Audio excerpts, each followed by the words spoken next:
Welcome to day 6 of Money Stories to Remember. Today I wanted to share with you 2 tools. One, we're going to talk about the mindset you have about your income and the order in how you spend it on your bills and expenses versus your savings. And then the other tool we're going to talk about is your mindset about a big win versus long-term consistent action. It almost goes without saying which mindset is better, but we're going to walk you through it really quick. So, using my tiny little school and my tiny little magnets, I just wanted to make a visual switch for you. So, a lot of us are in the poor mindset. And when I say us, I just mean like the majority of Americans who are not the 1%, and the people that I talk to who complain about making it from paycheck to paycheck, and I'm one of them sometimes.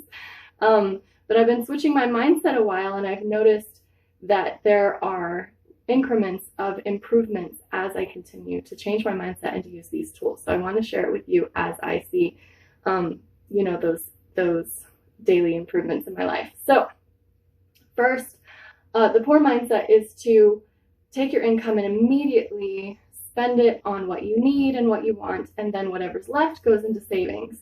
Now, depending on your situation, you might not have anything left for savings, and you might be scraping by just paying bills. But you might once in a while get, like, maybe you get a tax refund, or you get a birthday or Christmas gift or something like that.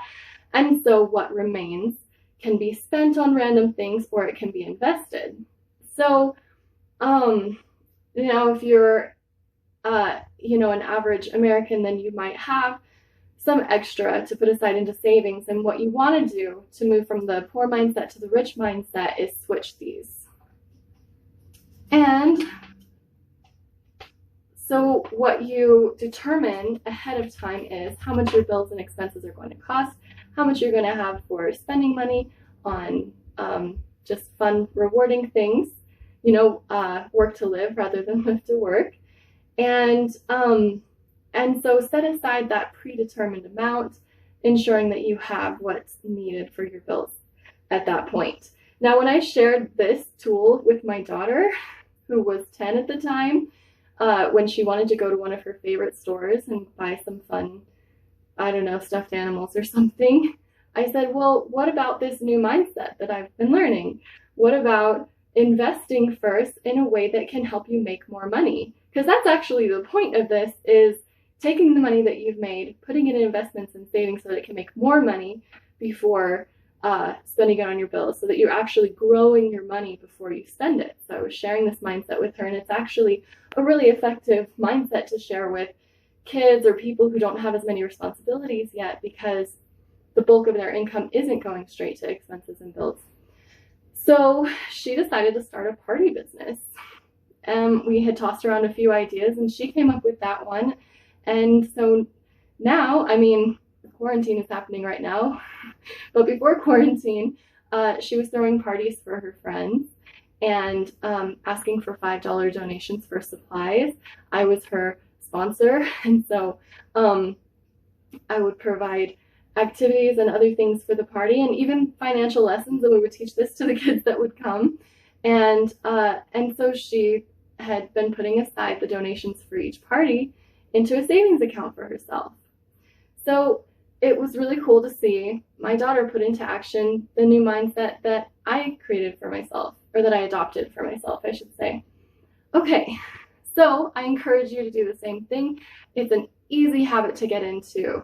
Just switch this in your head. If you say, let me spend first and then I'll save what's left, just make a switch. And literally every time you go to spend something on, spend some money on something superfluous, just hesitate for a second and think, is there a way I can grow this money first?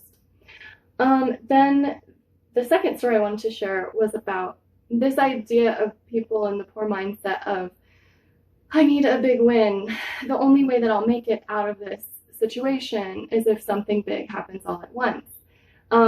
But we've seen, I don't know if you've heard, but apparently if somebody wins the lottery, usually a year later, they're worse off than when they started.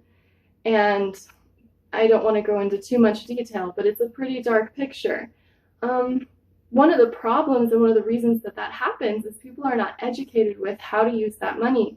people, we've really been taught a lot of myths about money and about houses and about what's a good investment and what's going to make us money. And so a lot of people who are not in the 1%, who might be considered like average or in the poor mindset, anyway, I hope these terms are diplomatic enough for you guys, but I'm just going with what I read and what I've experienced. So anyway, we need the education first. And so the rich mindset, rather than focusing on the big win, is actually on education about finances and maintaining consistent action. So I encourage you to do that as well. In one of my other videos, I share a few of the books that I've been reading over the past year or so. And so really the best way to increase your finances is education on how best to use the finances you already have and then grow from there. I hope you've enjoyed today's tools. Thank you for joining us, and we'll put out day 7 very soon.